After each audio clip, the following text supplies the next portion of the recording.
Hello, everybody. Welcome back to the Resistance broadcast. I'm John. Thank you so much for joining us today. Our new show is here. We're going to be talking about the latest going on in a galaxy far, far away.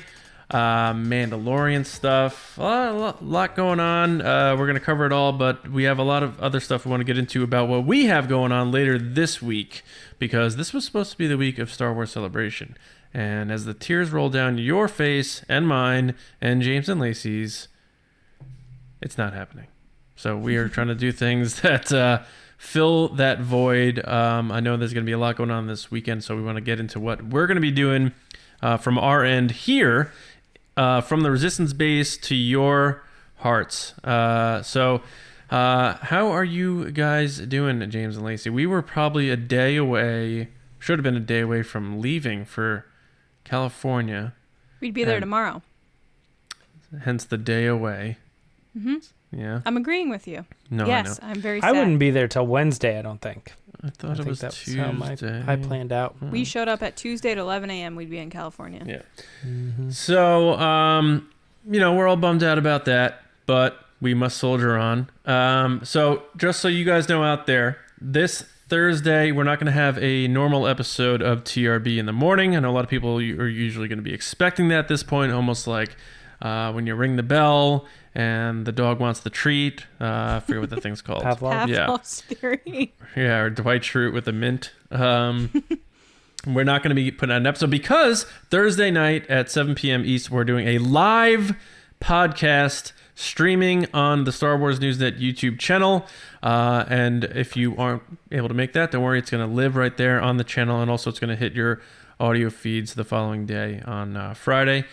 And immediately following that, we're going to be bringing back the virtual cantina.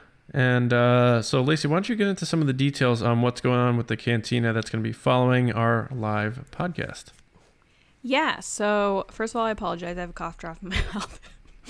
But Podcasting 101, just shove a hard candy in your mouth and clack that thing I have around. A sore throat and I'm losing my voice, so I was like, it's either Remember this Cream or I'm Savers? I did like Cream Savers. Mm-hmm. Anyway, so the virtual cantina is on Thursday. It's at 8:30 following our live show.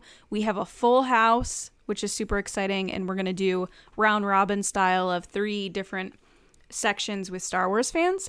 And during that time, we're having a special, the virtual cantina shirt that James designed. It's a brand new design that's only available when the cantina is open.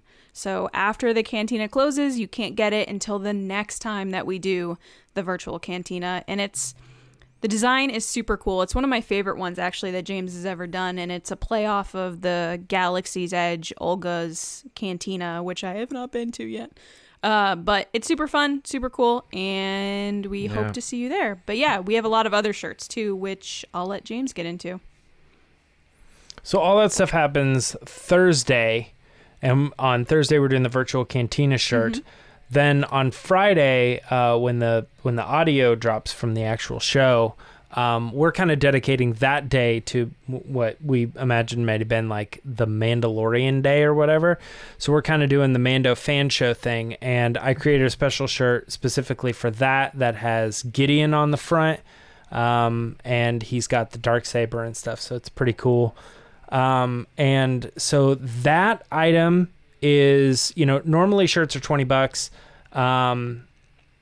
And this shirt in particular is the tri-blend color, so that normally those would be $25. But anyway, the point that I'm trying to make here is that the all things Mando fan show are 10% off. So we're gonna do 10% off of that particular shirt, the new one, the Gideon one. So it's something like $23 or something. So it's a little bit of a deal on a nicer tri-blend shirt. And then the other thing is that the regular Mando fan show design, which comes in a couple different, like a hoodie and stuff. If you've been eyeing any of those items, those are also 10% off for just the one day on Friday. Following that, then on Saturday, we have a special Resistance broadcast shirt that features Rey and Kylo going at it, and it's like red and blue, and it's kind of cool and contrasty and stuff. And that is on a white shirt, and I think it just looks like really good on the white, and Pops. that might even be the pops. Like I think the color and the way it's all put together is like really cool. Yeah. But I also made it, so I don't know. I don't know. That feels weird. On that day though, that shirt is 10% off, and anything else that's TRB related. So that's like our regular circle logo, our regular like words logo. This shirt that I'm wearing now, if you like that, just TRB, the Resistance Broadcast. Anything that's Resistance Broadcast related is going to be $10 off. So keep an eye. Off. 10% off, yeah. Is going to be, those things are going to be on sale. So if you're looking for them, head to the description of, nope. I don't know where you go. Go to the Teespring website, teespring.com/store/resistance broadcast. Yeah. And to check it out. We have some other stuff that we're going to announce later on this episode, including a new Patreon offer for people who have been thinking about joining, but you're like, I don't know when the good timing is. Do I want to wait till Mandalorian comes out? Mm-hmm. I don't know. So we're going to hit you with that. And then towards the end of the show, we have some giveaway announcements to get to. But we know why you're here. And we are really good at giving takes about Star Wars news. Let's face it. So we're going to get into the Resistance Report right now. And James is going to run us through what's going on in the stories.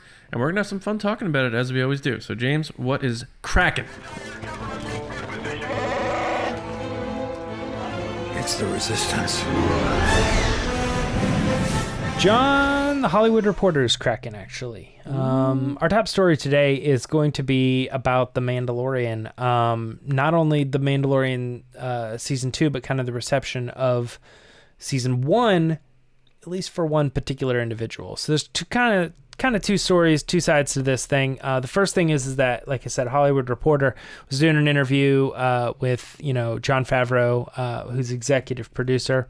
Or his creator and executive producer Filoni, and they were just kind of talking about the reception of the show and the process that goes into season 2 and how they're kind of in a very particular situation due to the global pandemic and COVID-19 and everything like that.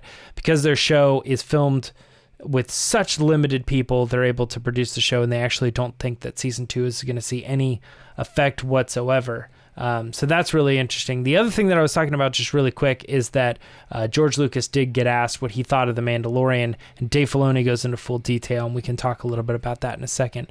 John, you want to get us started? What did you think of the story? Are you glad that Mandalorian Season 2 is not delayed, Season 3 even? Yeah, so we had known for a while that Season 2 was going to be okay. I think Hal Hickel was the first to reveal that on social media, that all engines were go, and then the bigger news hit when Favreau clarified or doubled down on that. That's a Swingers reference, by the way. But yeah, hearing 3 is different, a lot different, because we kind of knew Mando wrapped filming Season 2 right before the real pandemic bomb hit the USA. So we kind of had a feeling it was going to be safe just based on how these things work now. A lot of people operate remotely with ILM and that sort of thing. So we felt good about that, and the reassurances felt good. But hearing it about Season 3 is just a lot different because it's not in production yet. So for them to come out and Favreau to staunchly just come out and say, like, no, we're going to be good, don't worry, is such a comforting, positive, invoking message, like a rallying call. Like, don't worry, like, we're going to be good. We're going to get through this. You're going to get your Mando Season 3. Because I think with this whole COVID thing, in terms of how we perceive our content that we take in, from like Star Wars and a lot of other things, at least for me anyway, I put anything that's beyond this year on like my brain's layaway, almost like it doesn't exist until I get through this. That's the best way for me to put it. So I haven't really approached the idea of the Star Wars stuff being hit by COVID and productions. And now that I started thinking about it, I'm like, wow, I didn't really think about that. It's possible that Mando wouldn't maybe have not been able to start filming this year on Season 3. What does that mean for Kenobi? What does that mean for Cassian? And to hear Jon Favreau just come out like, the coach in the halftime speech, like, no, we're going to get through this and don't worry, it's happening, is, I don't know how to say it other than to say it's this huge comfort blanket. And I'm very excited to hear that. And the George Lucas thing, just real quick, like his comments about TFA were like, oh, I think the fans are really going to enjoy it. His comments about TLJ, it was beautifully shot. So there, I don't think he loved the movies, but he said nice things about them in a way.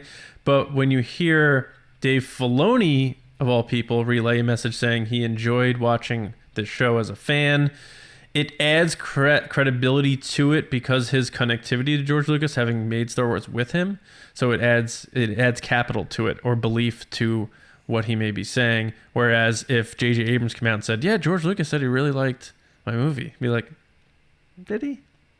So I don't know. He may not like The Mandalorian either. He may just be like so angry at Star Wars as like the ex-wife in his life that he sold to Disney. But something about Filoni always relaying these messages.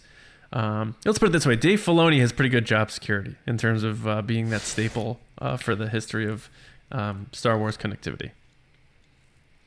George Lucas doesn't do many interviews about Star Wars, so if I made a Star Wars movie and had the opportunity to ask George what he liked, no matter what he'd say, I'd be like, I'd get in front of camera and I'd be like, he said we crushed it. Yeah. I'd just like lie. Take that one snippet, like George Lucas saying like the word amazing, but it says like that movie was amazingly terrible, and you just take the word amazingly and put it on the back of on the trailer or on the back of the box. That's the new thing, right? They all just take words now, and you're like, what's the full quote?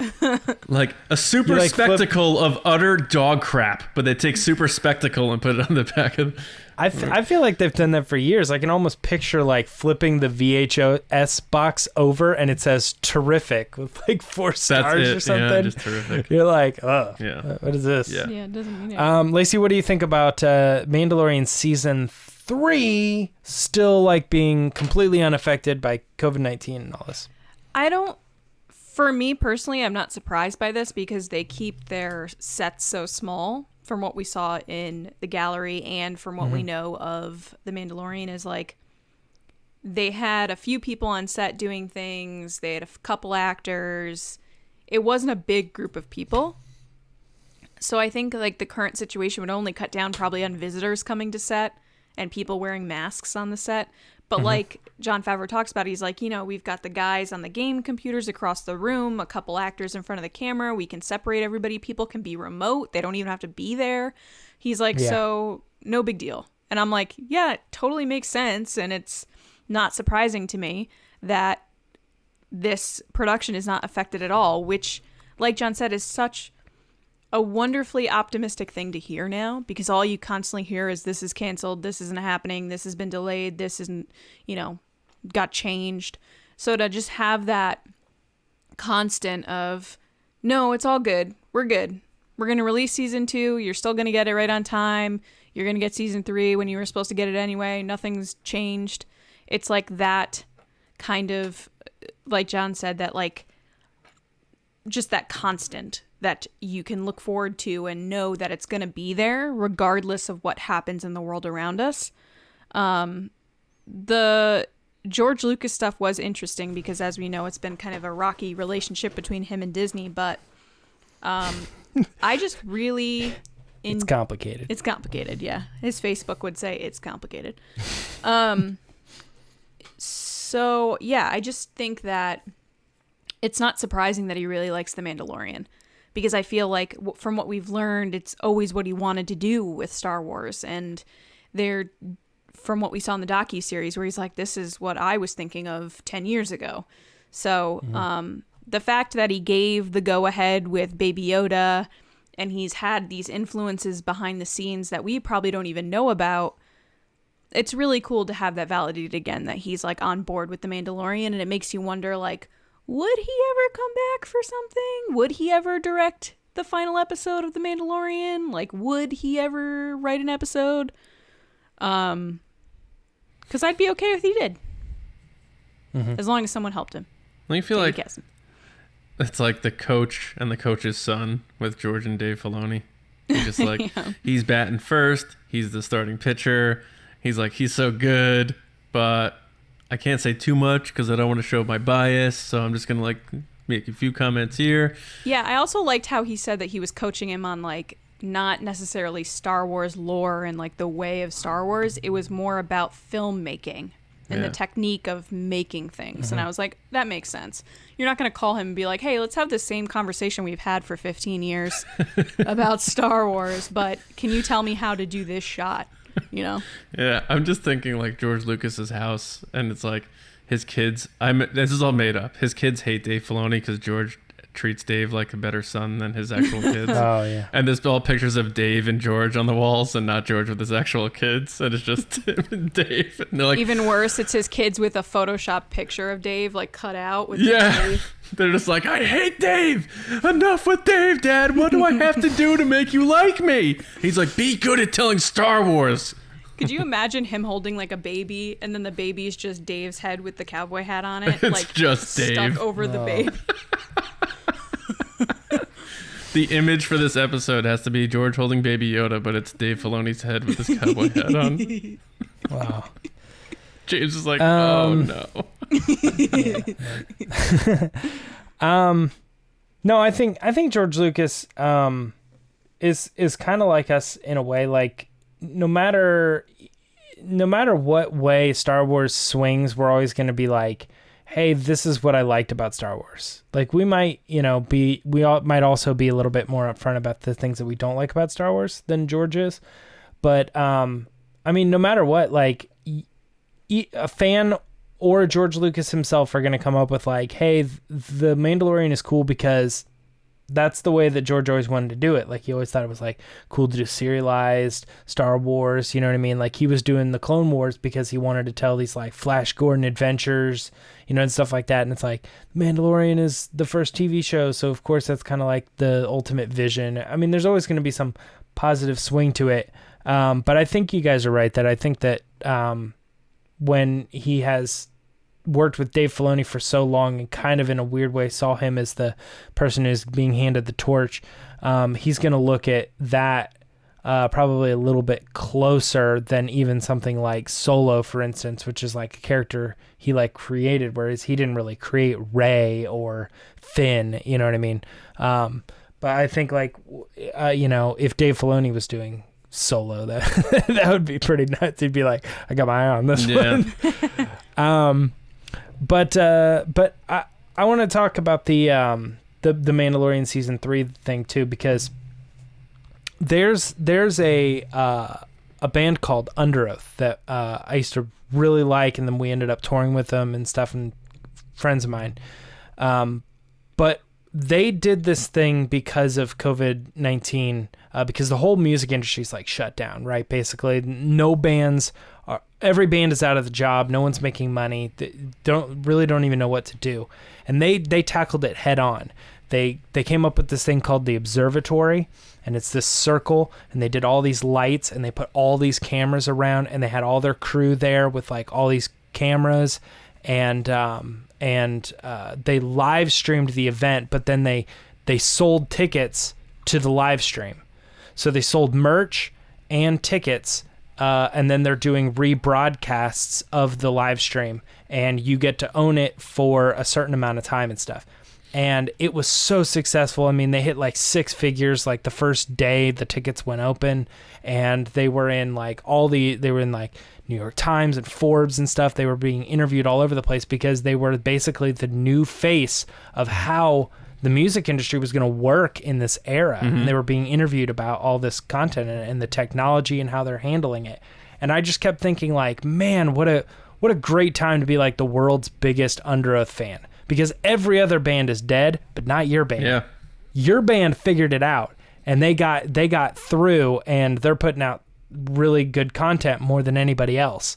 And that's how I felt about this news. Like when I hear like the Mandalorian was like still trucking along because of the technology and the way they're doing it, and like the process that they go into, because I'm like, do you know how infuriating it would be if like Marvel was like, yeah, we're unaffected by this, but Star Wars is like, we don't know what we're gonna do. Yeah. It would be like pulling your hair out. It'd be like, get it together. I'm just glad in this one case, this is one of those positive swings for Star Wars, is like, out of every other franchise that's trying to stumble along and figure out a way to have success in this odd era, Star Wars is like, no, we got this. We've figured out a way to do shows with like 24 people on set tops, and they're all spaced out, and most of them are remote. It's just, that's so invigorating for fans. I absolutely love this story. Great story. Yeah. There was one other thing you made me think of, James, when you were talking about George Lucas, is like kind of like, I feel like his remarks were a little snide about TFA because a lot of people felt like it was almost like an homage to A New Hope or whatever, and I don't know that I agree with that, but because he said all the fans will enjoy it because it's something they've seen before or whatever his comments were. But I feel like with The Mandalorian, it's almost like he respects it because it was different and new and like almost like a risk. Kind of like when Harrison Ford was talking about Alden's performance as Solo, he's like, I liked it because he didn't try to be me. He took his own take on the character, and he said he's so smart for doing that. I feel like that's George Lucas's way of saying, like, I respect you because you were playing in my space, but you didn't walk in my steps. You took your own paths alongside. So maybe that's what he respects more than someone like doing a tribute or whatever people want to say, that I don't necessarily agree with, but maybe Lucas felt like, yeah, you did what I did and you were successful. Good for you. Moving on to the next story, because we were just talking about how certain people can like adapt to the times. Giancarlo Esposito has adapted to the Skype interview. big Totally. time. Loves it. Like whatever platform it is, he is back and he is in his house. He's talking Mandalorian yet again. He's excited to play this character, and he goes into great depth of why he enjoys playing this character. And this is actually an interview that he did for IndieWire, right? So it was a little bit of like a more like written article, actually, now that I'm thinking about it. Was this, he didn't do this live. This was all written, right? Yeah, it was a written interview. Okay, so I'm crazy. But I mean, he still loves Skype interviews. He probably gave the interview via I definitely a knows Zoom that he's call. like, Yeah. back and back and back again with these things. But anyway, the point of the story is that he still loves Zoom a lot, regardless of how the Zoom is going. Yeah. Lacey, I'm going to go to you first on this one because I think it's just so interesting how he is diving into this particular character and why it means a lot to him. What's up? What do you think? Yeah, I think every time I see or hear an interview with Giancarlo Esposito, it's always about how much research he's done for this role, how excited he is for the role, how many awesome things are coming in the season that people don't understand. I really enjoyed him talking about how he is a part of Hollywood that is pushing for change with diversity in roles, and I enjoyed how he talked about how he takes his roles seriously, and I think one of the comments he had made was that he learned a Spanish accent to play certain roles because he was fitting into a certain box that they were casting for. But this role is completely different, and it's so exciting for him. And I just love that. I love hearing about celebrities or, actors or producers or directors or anybody in a creative field that finally get to jump beyond what they're known for. So, he's known as the bad guy, and I've said that a lot on this show, but this is like a completely different bad guy than he's played in the past. And we saw that kind of similar with the whole Gina Carano story, where she was known for a certain type of role, an action-filled role, but also kind of smaller roles. And here's a role that's definitely got more acting with it. And Jon Favreau just perfectly was like, you're the best person for this role. I want you for this role. This role was for you, and I trust in your abilities. And to see the pride she puts into that role, and then the pride that Giancarlo also puts into his role is like, once again, you love seeing people that love what they do. And when they love what they do and they want to be there and they put all this passion into whatever they're creating, it makes you like it more. Or personally, it makes me like it more. So every time we hear an interview or see an interview with him, it's just like everything that he's done to get ready for this role, and you just want to give him everything. You want to give him every role he's ever wanted. You want him to have his own series. You want to give him a movie, like, because he's just so excited to play this part. And I loved how he talked about how he's a big Star Wars fan and just how interested he is to move forward into this next season of what's to come. And I personally can't wait to see what he does with this role because of all these interviews. Because every time he gives an interview, it's like, okay, we're ready. Just show it to us already. He's ready. We're ready. Let's go. Yeah. And I'm super pumped for him that he got nominated for the Emmy. That's really cool as well. Yeah, I think the more interviews he gives, the more I'm actually like becoming a fan of this actor. Of him. You know what I mean? Yeah, absolutely. Yeah. And I think one of the interesting things, one of the more interesting things he says in this article is that he's mixed race. He's half Italian, half African American. Yeah, I didn't know that. He grew up Indian. He grew up in a period where he's just like Italian and he's kind of African American. Yeah, Italian. He's half Italian, half Italian? African American. Or Indian. Yeah. No, that's what he says. Italian. Oh, I read that. So he says he's grown up in a type of an environment where he wants to adapt to the roles in a colorless type thing. So like, for instance, he would say maybe a role is kind of like looking for an Italian person. And it's like, oh, well, that's probably like, you think of The Godfather or something, like it's typically more like a Caucasian character, right? White character. And he would just like adapt because he didn't see that as a white character. He's like, I'm half Italian. I can be that character. Right. So just like, oh, that calls for a skinny guy. Well, I'm fat. Well, I'll lose the weight. You know what I mean? This is the same thing as him saying like, you know, sometimes I just saw characters and they were calling for certain types of people. And I was like, I could be that. Yeah. You know? Yeah. And that's just like, that's the actor spirit that I think is really interesting coming out of him, you know, because I don't know, just the way he goes into all this detail about, you know, getting to the core of a character and bringing out the best in these, you know, murders, killers, robbers, and so forth, you know. Yeah. John, what did you think of this? I mean, yeah, so to piggyback off that real quick and not to get too into the societal and political aspect of it, but there is so many soapboxing like white people talking about what Star Wars needs to do to be better and stuff like that, that it almost sounds insincere where it's coming from. It's like people trying to prove how woke they are or how you know, accepting they are of everything. And then you have someone like Giancarlo Esposito who's like saying what you're saying, where he's like, you know,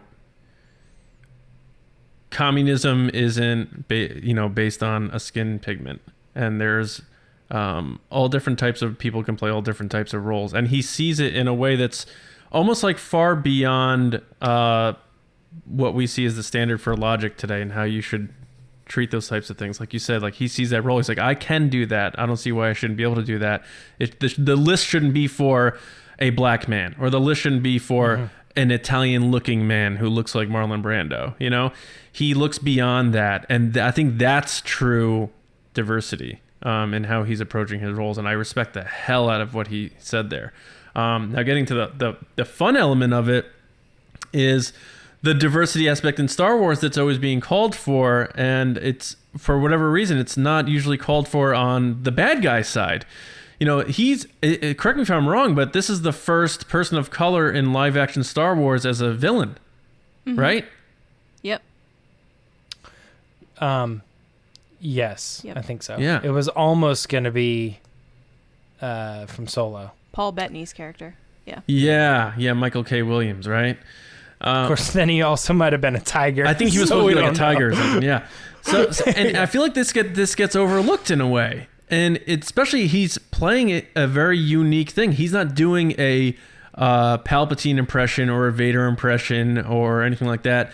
this is like a new, like, this is like Hannibal Lecter meets Star Wars, where you have this very stoic guy who's not raising his voice, he's not raising his pulse, and he's telling you these things in such a way that is be so terrifying. And it's because of how talented he is, and Favreau wrote the character based on knowing how talented this guy is. Favreau went to him and said, I wrote this character for you. Right.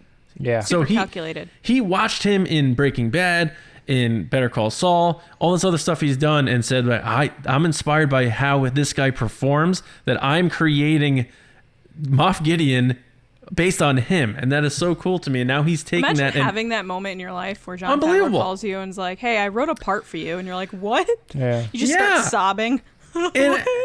And honestly, it's amazing how he has now ran with that, and he's coveting this role, which makes me hope that it's, he doesn't die in this season and that sort of thing.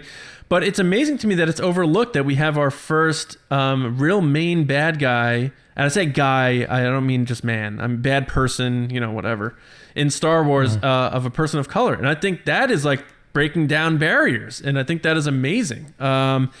And who better to do it than him? Because he really, like we keep saying on this show and on the Mando Fan Show, he seems so dialed in and so in love with doing this and having such a good time with it. He's not one of those snooty actors who's above it and just doing it to collect the check. He's having fun breaking those sabers. He's having fun delivering these lines, getting into his character, exploring the past, learning who Tarkin was. It's just, it makes you enjoy him so much as a fan. And we only got to see a little bit of him in season 1, and I really hope he's living through the chunk of this and into this season 3 that we just talked about isn't being delayed. So I was actually hoping he did so many Zoom calls that he would slip about season 3. Be like, yeah, I can't wait to get the script. I mean, I might die. I don't know, but either way, I'm all in on this guy. I couldn't agree with you guys more. I mean, he said this before, but like, I'm just really pumped on the stuff that he's talking about as far as like where his character might fall into like the historical canon of the Darksaber and all that stuff. Because he says how understanding how he got his weapon, how he learned to wield it, and what he might want to do with it. I can guarantee you're going to get all those clues in our next season. So, I don't know. It's just that, like, of all the people who have wielded the Darksaber at certain points, you got to think they highlight certain individuals because they're pillars of history. You know what I mean? And I'm excited to figure out how this guy holds up to everybody else who's wielded at one point or another. Is the lore of Mandalore still standing as it once did, as we knew it in the Clone Wars? Like, is it different now? The Mandalorians have changed their creed. Is the legacy of the Darksaber different now? Is it now just an artifact? Is it like, that's something we need to learn? Yeah. That's the weird like duality of the show, because like it's technically a prequel because it's happening before other content that we're aware of going on in the galaxy. That's fair. Like, we know like that the Empire doesn't survive, or whatever. But in other senses, this is the most up-to-date content we have on things like Mandalore, and the state of certain things after the fall of the Empire. This is your storytelling going forth. So like a lot of these characters you imagine might even be dead by the prequel trilogy, or I'm sorry, the sequel trilogy. But this is new content for post Return of the Jedi. So it's, I don't know, just Mandalorian all around, man. Yeah, we had that big like the Mando, like Mando rules or whatever. People want that on a shirt. I'll have to maybe make like a better version of it or something.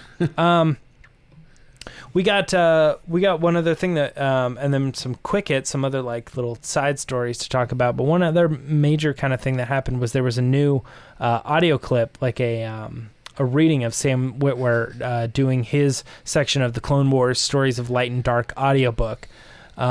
Lacey, I want to throw this over to you. Did you get a chance to listen to Sam do his reading of the Darth Maul story? Yes, and we've talked about a lot of excerpts on this show in my 2+ years of being on here, and I've always been like, why did they pick this part? This sold the book for me. This clip of Sam sold the book that now I want to listen to the whole thing, or at least his part. That's just funny. Over and over and over again.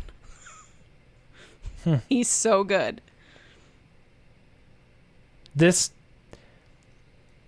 made me not want to get the book. Oh my gosh, James, he's so good. Everything he does is good. From the inflection of his voice, the way he breathes in the microphone. Oh my gosh, it's so good. Yeah, but I mean, I don't know. To me, I was like, I didn't get anything from this because it was the way it was pitched was, you're gonna, as he retells the story of what happened after he was killed, and then this, and I was like, no, it isn't. Like, this is everything we already know, and I don't know. It really bummed me out because it just felt like Sam Witwer being like, and then I was at this place, and then I went to the other place. And then I'm like, I already knew all this stuff. This isn't a story. This is a loose recapping of what happened. He could read my grocery list, and I would listen to it over and over again. Yeah, I mean that's fair. But I thought these were going to be like new original stories. I thought these were going to be like new original stories, and it doesn't seem that. It seems like this book is going to be potentially retelling stories of things that happened in the Clone Wars. Yeah, that's what it is. I was like, that sucks. I think it's made to introduce kids to Clone Wars because the age thing it says on it is like 8 to 12. And I think it's targeted to draw kids into the Clone Wars. So my mind is an 8 to 12-year-old because I loved it. So I'm in between both of you here. I obviously think Sam Witwer does a great job delivering the content. He did. Yeah, I'm not saying that. I'm not saying he sucked. I was like, yeah, whatever. But like, so when I listened to him talk about it, like it's weird hearing Darth Maul doing an impression of Savage Opress. Like, so it's Darth Maul doing what he thinks Savage Opress sounds like. It's Sam Witwer doing Darth Maul doing Savage Opress. So it's so weird. But when I'm listening to it, I'm like, what is kind of funny about this? I'm like, I'm picturing like Darth Maul in a silk robe by a fireplace with a pipe, just like, come over, let me tell you a story. And he's reading this story by this fireplace, and he's all Darth Mauled out with his tattoos and his horns, but he's got a Hugh Hefner robe on, and he's got his cigar or his pipe, and he's telling you the story. And it's so funny because Darth Maul has 3 lines in The Phantom Menace, and then we think he dies. And they're pretty lame lines. At last we will have revenge, Okay, yeah, you have the IQ of a thimble. Yeah. Great. And now all of a sudden we learn that Darth Maul is William Shakespeare, apparently. And he's this poetic sonnet delivering, monologue delivering. Yeah, sure. I'm sold. Very smart, very, very eloquent person, thanks to the Clone Wars. And this was proof. I felt like I was listening to like a Shakespearean sonnet. And he did a great job of it. So I'm kind of in between both of you. Obviously, I thought it was great, but also it's for kids to get into Clone Wars, and that's cool. One of my like more negative points of the last couple episodes of the Clone War was there was a period where they gave like Maul the spotlight, and he was like, oh, like this and stuff, and I was like, it's just a little too Shakespearean, I think, and they're pushing him. Yeah, they're pushing like his acting a little too much in some of these scenes, but because Maul definitely does have that like if you just put a skull in his hand, he'd be like, something feels right here. Yeah, he's very dramatic, and I feel like that's Witwer negotiating with Filoni, whatever, on it. But I'm with you, Lacey. I'd be down to listen to more of this. So yeah. Another thing was at the beginning, the first section of it, he's like, have you heard my name? And I felt bad for the kid because the kid was like, the kid's like always about to say something like, do they speak my name? Do they say this about me in the sand that you're from?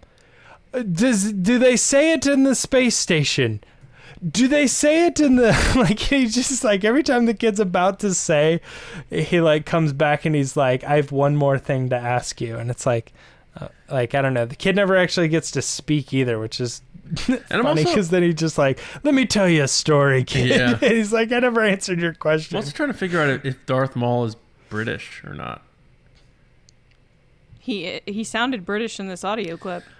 I feel like it's like someone Like you know how like Shannon like moved to England from the U.S. and her accent like has been blended, or if someone moves from England, It comes in and out. Yeah. Yeah, Sure. I feel like either Sam Witwer's not the best at English accents, or Maul is just supposed to be some sort of weird blend where he's not supposed to sound like Kenobi sounds, but he's not supposed to sound like. I know what you mean. It's like it like depends on like what word he's If saying. the word is lost, not last. Like imagine if Maul was like the last of the Jedi. The last time I did this. At last we will have revenge. We will have revenge last time. Right, yeah. Somebody He's Fran somebody Drescher. needs to do that. They need to do like actual good re-recordings of voices and scenes from Star Wars, but if the person had a different accent. We should do that. Let's do it. Yeah. At last we will reveal ourselves to the Jedi. At last we will have revenge. Don't worry, I feel it too. I don't have any good accents. All accents are bad. And Palpatine's like, "You've done well, my young apprentice." He's like Stallone. Yeah. Execute Order 66. I am like all the Jedi. All of them. Vocal fry. Oh my god. Wow. All right, sorry. Anyway, long story short, Sam is great, and I want him to do other books because he's that good. I would love. I thought it was funny too because we were talking about how they're like bedtime stories, and the first one they release is like, "I was in the depths of hell." Yeah. I mean, dramatic Maul has become a folklore. It's become a thing. And I turned my body into a spider because I felt like it. Like whatever. Yeah. Darth Maul read a book on metaphors and he just ran with it. I turned my body into a spider. Spider. Oh man, the Harley Quinn accent. Oh, jeez. Obi-Wan, All right. I'm coming for you, Puddin'. Obi-Wan Kenobi. Hey, Mr. Well, what Palpatine wouldn't be Mr. J, he'd be Mr. P. Mr. P. Hey, Mr. P. I just killed Qui-Gon. Now I'm down the bottom of cell in 2 pieces, Puddin'. All the different accents you could just do. Kenobi. Yeah. Anyway. All right, I got a couple of like quick hits to talk about. A couple other things that were happening. You guys feel free to stop me if something was interesting. But The Empire Strikes Back has a new Lego set coming out that's kind of the Bespin Duel, the famous like "No, I am your father" scene.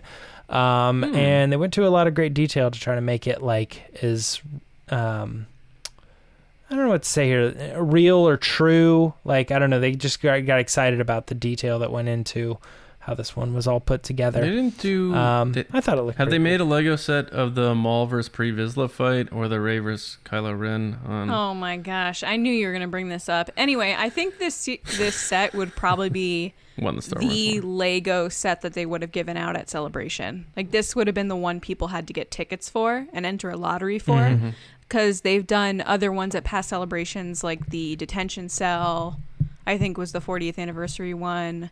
I can't remember what they did for last 2019, but 2017 was the detention cell, I'm pretty sure.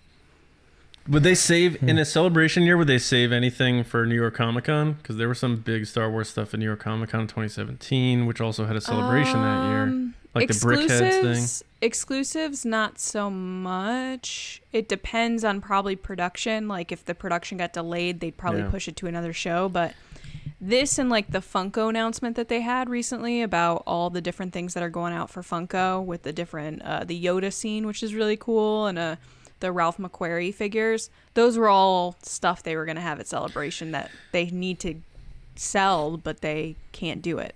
You know, if I had the space, I would do display cases of some of my favorite scenes in Star Wars, but I wouldn't want it to be Lego though. I'd want it to be like real detailed, like Black Series, Toys. but or Hot Toys with the proper posings. But I mean, this is cool. I mean, this is legit. I had fun checking it out and seeing how they interpreted it and that sort of thing. DJ Elliott loves the Legos. He's all about it. Nice. The third book in the Alexander Freed's Alphabet Squadron trilogy. We got the title and the cover. They were both announced.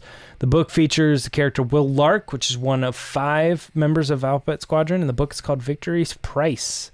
I thought this was weird. Can't wait for those quick hits or the this is what happened in the book video on the Star Wars Newsnet YouTube channel from James. Yeah, sure.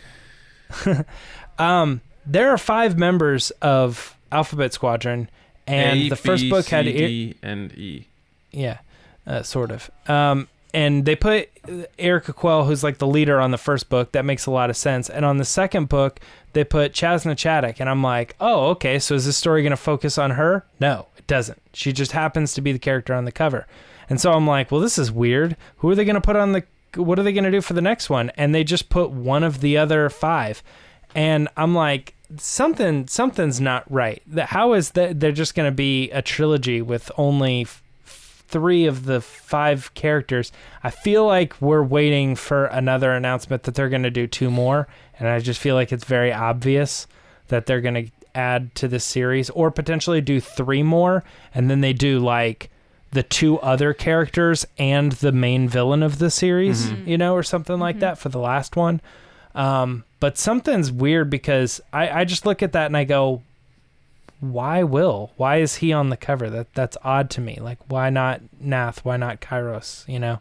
Why Chaz in the last one? That didn't make sense to me either. So it just feels, I don't know. It just feels kind of weird. It's like doing, well, I don't know. It's like doing 2 Star Wars movies, and the first one has Luke on the cover, and the second one has Leia on the cover. Depending on who the authors is, you're not gonna do a third one with Han on the cover. Right. Feels weird, right? Depending on who authors are, authors sometimes do get creative control on what goes on the covers of their books, but the publishers, I don't know why he would choose those characters. But the publishers, I mean, I haven't read the third one, so obviously, but the publishers ultimately make the decision. So it could be Siglain, it could be someone else saying like, we're going to go with this. We think this color scheme will fit better versus, Sure. in a set with these, or this, I don't know. There's a lot of things go into it, but I don't know. There's a new original talk show coming to Disney Plus, and this is from the Jim Henson Company with an alien interviewing guests.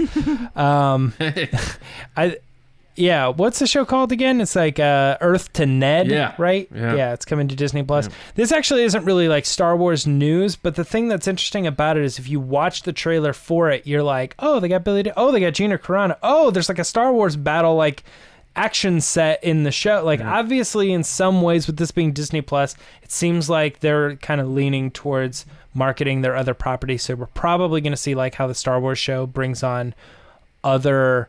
They could be anything, but it happens to be like Marvel people and other people who are writing Star Wars books. Yeah. So it kind of seems like a little bit of a cross-promotion thing for Star Wars. Wasn't Witwer one of the guests too? What was that? I think Witwer is one of the guests actually too. Oh, he might have been as well, yeah. What popped out to me was Billy D like right away. Billy D, and then the very next clip is Giannicarlo. You gotta love that. So all of a sudden, interesting thing that I noticed about Giannicarlo is she's wearing the outfit she wore to the Rise of Skywalker premiere. Same with Billy D. So I don't know if they set that up backstage somewhere and they had them go through the press line and then they brought them into this set and had them do the interview there. She's wearing the same dress. Was that the yellow dress thing? Was that it? No, yellow is from Mandalorian. She wore at the premiere. It was like a blue... was short in the front and then it like opened up to like a full skirt. It was beautiful. But yeah, she was wearing the same outfit and everything. And Billy D's wearing the same. If I met her. Billy D was wearing the same like scarf and jacket and everything. Oh, I remember. Yeah. That is interesting. Yeah. So that seems pretty obvious. I looked up the voice actor too, the guy who's doing Ned, and he's probably most famous for being the character Freakazoid. Freakazoid. Yeah, do you know what that is? It was from Animaniacs, but then they spun him off into his own show. Oh, okay. Right on. Yeah, never mind. The last thing we got here is that we have had over the past couple weeks, actually more than just these ones, but Leia Organa, Ben Solo's second sister's lightsabers. Actually, a ton of lightsabers that they're showcasing in this new book called the LIghtsaber Collection. Which is, kind of just recently. It says just recently, or like it seemed like more recently it got a bunch of press and it was up for pre-order. I've had this thing pre-ordered for months. Oh, really? Like months before they were like October 10th, I think. Mm-hmm. But yeah, it's crazy because this was like, it was something somebody posted on Reddit, like, hey, here's a new book, it's up for pre-order. And I was like, awesome, this looks great. Pre-ordered the book, and then like I said, like 2 or 3 months later, it feels like everybody's now like, check out this new book, it's available for pre-order now. And I was like, I've already had it locked in for a long time. Did all this information come with it on the pre-order? Do what? Like, did you know it was going to be the Ben Solo lightsaber, Leia's lightsaber? I knew it was every lightsaber. So the way that it was pitched when I was pre-ordering it was that it was a like coffee table book that talks about everything lightsabers, including what they do. They showcase the lightsabers and talk a little bit about the characters who wield them and why they're built the way they are and stuff like that. My biggest reason for pre-ordering the book was I want the answer of the purple lightsaber. I want to know why it's purple. I want to know other colors too, but like we have an answer for blue, we have an answer for green, we don't have an answer for purple, and I want that whole like, well, Mace Windu was toying with the dark side, which is why it's a mix between blue and red to be done. I hate that, You have explanation. Keller and Beck too. Yeah. I mean, there's other characters who explored the amethyst color or whatever, but I don't like the idea of it being like a mix between red and blue, or it was blue, now it's starting to turn a little bit red, so it's kind of purple. Like, I just don't like that explanation. Yeah. Right. So I want them to explain that. So that's it. All right. That's it for the Resistance Report. Got everything done. We do have a couple more segments. One of my favorites one's Patreon Pod Race. Yeah. Lacey. Hey guys, it's time for the Patreon Pod Race.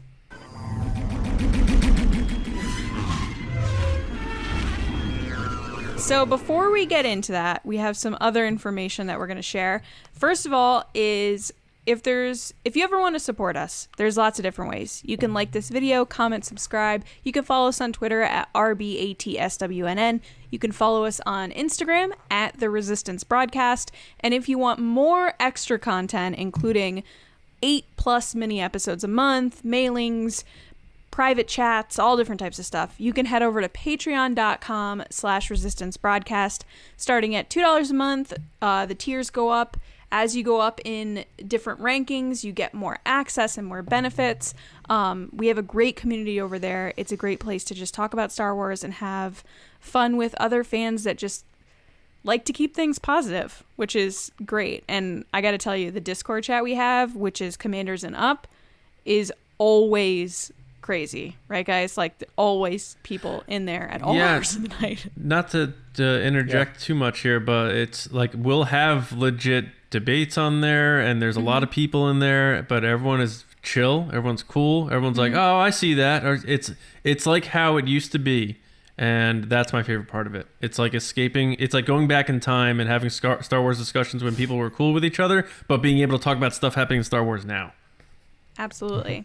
So right now, if you're on the fence of, I don't know, I've been thinking about it, but I'm not really sure, we have a special offer happening right now on Patreon that if you join starting at the commander level or up, you get a special 4-sticker exclusive sticker pack that would have been the stickers that we would have given out at Celebration. That's the only way you can get them. So I have them here in front of me, actually, so I'll get to show the video people. I'm sorry if you're audio, but I'll describe them as I'm showing, and maybe you can stop and go see it on YouTube. But okay, first of all, we have the Resistance Broadcast sticker. It's our logo. And they're vinyl, right? They're like legit. They're vinyl stickers, so they're waterproof and weatherproof, no matter where you place them. We have Make Solo 2 Happen, of course. Of course. We have a new sticker that no one's ever seen before, which is the Mando Fan Show helmet sticker.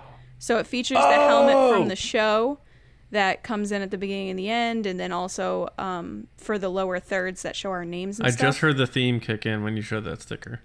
dun, dun, Bum, dun, bum, dun, bum, dun. bum, bum, bum, And last but not bum, least, bum, we bum. have our newest design, which is Gary the Porg. Aww. So it's a reworking of a popular design from before I joined, which was Carrie Fisher's dog Gary in a Porg outfit. We got it redesigned in like kind of a Disney Pixar-y style.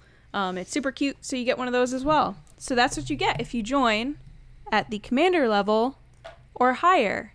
And if you're a commander, admiral, or general, you get these stickers automatically as a thank you for being part of the Resistance. Yeah, That felt like an Apple announcement. Oh yeah. Yeah. And if you buy the new iPhone, you're getting Apple TV Plus for free. Like, Crowd erupts. I try to be that cool. So speaking of generals, the point of this segment, outside of the cool stickers and everything else, is to give the generals, our top tier, a chance to be a part of the show. So first of all, I want to thank them. So thank you, Carmelo, Andrew Staley, Jeremy Myers, Neil Shaw, David Probus, John Reese, Micah Harrison, Jetta Rosewater, Michael Gaines, Bethany, Russ Harbison, and Kendall Gelnar. Thank you guys so much for being generals. Thank you. This week, we have General Andrew. He's going to answer a question that we give him, and then he gets some time on the show to give his answer, and then we react. So this week, we asked him, or more stated than asked, is you are always such a positive fan, always staying on the light side, so we're going to do a twist for you. So if you could be cast in Star Wars as a villain and have free range to develop your character, describe your ideal role. So Andrew, take it away. Thanks, guys. Really like to be a bounty hunter, honestly. That'd be kind of cool. Also, would love to have a lightsaber, kind of have a nice, a different weapon besides a blaster, but have a cool lightsaber. Just kind of going throughout the galaxy, doing what I want. You're not answering to anybody necessarily of a certain group. You know, you can collect all the bounties you want, work for who you want, but you're not necessarily answering to anybody. You're not trying to conquer worlds. You're just doing your own thing and maybe causing a mess from time to time. I think it'd be fun, be kind of cool. So far, The Mandalorian has shown a lot of cool sides to some of the bounty hunting. So that's something I thought would be kind of cool, a little bit different. Not necessarily want to get into the Sith side of things because I think it's been explored quite a bit. So thank you very much, you guys. I appreciate it. I hope everyone's doing very well in these tough times, and may the Force be with everybody. All right. Bounty hunter. Very interesting. I wouldn't have picked that, but that's very cool. John, what do you think? It's hard seeing Andrew as a villain right? It's tricky. I like the aspect of the free villain who doesn't answer to anybody, and it's kind of this rogue, not necessarily wanting to control the galaxy, but just marches to the beat of his own drum and get out of my way, or you're gonna pay. And I like swapping the blaster for a lightsaber too. So I thought a very clever answer, unique, and now I kind of want to see that villain. So good job, Andrew. Let's get you on that story group. But no, I say this every time you do the pod race. You are the textbook of a good soldier for being a Star Wars fan, and I'm honored that you're a part of our general crew here, and I always enjoy your pod races too. And as you said to us, I hope you're safe and well too, and we'll see you next time around, and of course in the chats and on Twitter and stuff like that. Thanks, bud. James? Yeah, I definitely like the answer, the idea of the bounty hunter with the lightsaber. That's solid, because one of my more anticipated Black series that they're probably never going to do is a group of stormtroopers called the Scar Squadron from the comics, and their leader uses a lightsaber. It kind of like sets him out as the leader. It's pretty sweet. So when you say like a bounty hunter, I picture the Mandalorian, but then I picture the Mandalorian with the lightsaber, and it obviously like rings true with the helmet and everything. And I'm like, yes, that is awesome. So that is a quality pick, Andrew. Glad to have you as a general. Glad to have you doing the Patreon pod race, man. Thanks. Yeah, absolutely. I loved the switch of the lightsaber. That's the coolest part. Thank you so much for your support, Andrew. You did awesome. And now we're going to head to Lacey for the Resistance transmissions. Thanks, Lacey. Oh my god. All right, guys, you know how this works. Every week, John puts up a crazy, wacky situation, and you guys give your answers. And I've never seen the question. I don't know what the scenario is. I don't know what your answers are, so I read them live, and we react and have some fun. Thanks, Lacey. All right. Now, the scenario this week is Han Solo and Chewbacca arrive at Jabba's palace looking for a job. Cough, make Solo 2 happen, cough. Isn't it cough? Oh, I cough? thought it was going to be cough, you're not wearing a mask. Get out of here. Han introduces himself, to which Jabba says he was expecting a man named Beckett. What does Han say in response? First up is Joey Sack at Joey Sack. Hey, Joey. Way to get your... Oh, he knows. We've gone over this. You can't change the rules. Well, every time? Way to get your handle, Joey, again. He said, Han, he had a slight weapons malfunction. That's one way to put it. Next up is Double C at double_C_21. And they said, Beckett. Oh, yeah, him. Well, everyone knows his name, so he decided to become a bartender. Well done. That's very good. Oh, I get it. Cheers. Cheers. Woody Harrelson plays Woody All on right. Cheers. I actually didn't get it. I was like, Beckett's not a bartender? Dun, dun, dun, dun, dun, dun. Yeah. This guy just hit us up. He's like, I just found you guys, and now I love you Yay, guys. welcome. So, thank you. Tell your friends. Next is Cam Ray at Cam Ray. Want to get your handle, Cam? Now Joey's going to feel bad. You weren't that excited about him getting his handle. I don't think I've ever told Cam, way to get your handle. All right, Cam. Joey. Cam said, well, if you want, I can bring him in cold. Oh, that has multiple meanings, too. I like that. Because Han got frozen. But he didn't know it yet at that point. Next is Sean Campbell at NY Isles 45. And Sean said, listen, Jabba, you seem like a wonderful human being. Guys like Beckett will dump your cargo at the first sign of Imperial trouble. Trust me, I never get boarded. And then Ron Howard goes, he got boarded. Yeah. Next. That's such a weird time thing. Like George Lucas being like, we got to add this scene back in. And he's like, but Han says human being. It doesn't make any sense. He's like, doesn't matter. We gotta add And this also, he says scene the back same dialogue to Greedo 5 minutes ago. Yes. Yeah.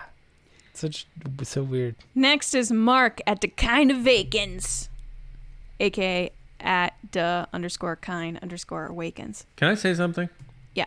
I love Mark Morikawa. Mark is awesome. Mark, I Yeah. hope you're doing well. Mark, never forget that you gave us JJ. Oh, okay.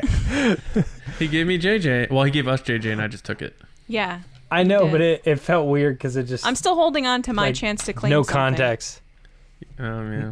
Never forget. Never forget K2SO. Don't ever forget. Especially because it was JJ, so it's just like never forget. You didn't know if like a side Yeah, combo like- happened. What? He sent us JJ. All right. Jabba says, where's Beckett? Han says, he's busy learning hot crust buns on the Valacord. So where's this big gangster I heard about? Jabba says nothing. Han, you? Oh, they meant big, like actually. And then Chewie says, laughs in Shriwook. Because Jabba's big. Yeah. Yeah. Next is Cal. Hot cross buns. I'm assuming Kyle Baker with the B. Cal. That is him. That's him. So Kyle says at Luke's Greensaber, he says, Jabba, where is Beckett? Is he dead? Han, like a Rashnold on a Kylac? Jabba, huh? Han, like a Gindelson's pelt. Oh, it's from Solo. Jabba, Yeah. what are you trying to say? Han, yeah, he's dead.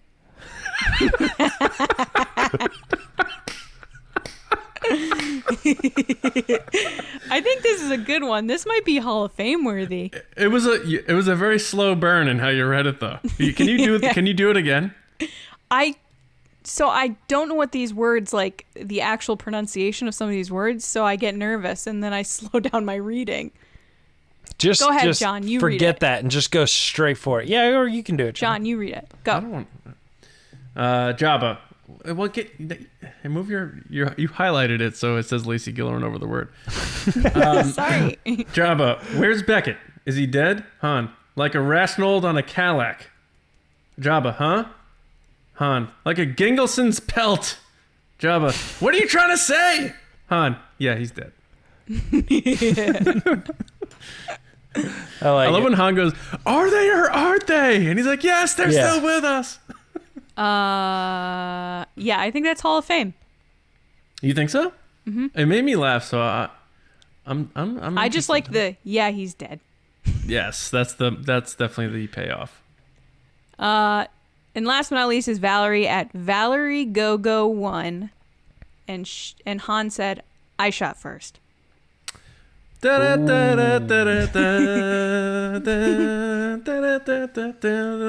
right, guys, if you want to be on the show next time, you can head over to us on Twitter, which is at RBATSWNN, and then look for this scenario or search the hashtag Resistance Transmissions, and you can make it on the show. Just make sure to check the date so you don't reply to an old one. Back to you, John. He hates back to you. Yeah. So before we get out of here, if you are paying attention, and I know more of you listened to the very end than I anticipated. Or they skipped to the end now. Yeah, maybe. Ooh. So we need to do it like after. We need to just do it buried in the episode. Or we do somewhere. 3 words throughout the show, and they have to say what the 3 words were. There you go. Okay, we code. Get out of here. We have. First of all, the Mando code was amazing. And Haley Meyer would agree with me on that. That she's Shapely rocking buns. that Boba helmet. Yeah. We have Shapely _buns, please. Oh, I'm sorry. My mistake. We have giveaways happening this week via Star Wars Newsnet, our website, and our social media channels of the Resistance Broadcast. We're going to be giving away 10 Empire Strikes Back figures, splitting them up via 2 giveaways. I don't know that we have the exact details ironed out, but just look for those announcements coming soon. We do. Oh, we do? I don't even pay attention. So one of the contest number 1 is through Star Wars Newsnet and through us. We're teaming up together to give away 10 Empire Strikes Back Black Series figures. You guys might have seen them floating around. They're in that big box. They come with special photos that you can put them in front of to take photos of. We're splitting it into 2 so more people can win. I know my first reaction as a collector was like, no, don't split up the set, but it makes sense. More people get a chance to win. So we're going to have one on Twitter, which will be a follow and retweet contest. And then we'll have another one on Instagram, which will also be a follow and comment or follow and like. The details will be on the post itself, and the image will clearly say giveaway on it, so you can't miss it. Yeah, that was close. I pretty much said all that. Okay. Except for all the details. Shut up, James. Jeez. All right. We want to thank everybody for listening. Wait, what about the other ones? And watching. What other ones? There's more? And make sure to follow us on our social channels because we have our own set of giveaways to do. Those details have not been decided yet. But check there because then you have multiple contests that you can enter and multiple things to win to celebrate the lack of celebration. What do you mean on our social channels? We're teaming up with some brands to give away some stuff. Oh, yes. Yeah. I didn't think we were announcing that right now. Okay. We are. That works. Right. Enjoy. Hey, thanks everybody for listening and watching to the show. Subscribe to the show. Best way to do that, obviously, if you're watching on YouTube, but also Spotify. Big Spotify fans over here. SoundCloud, Apple Podcast, Podbean, wherever you get your podcast. 2 shows a week.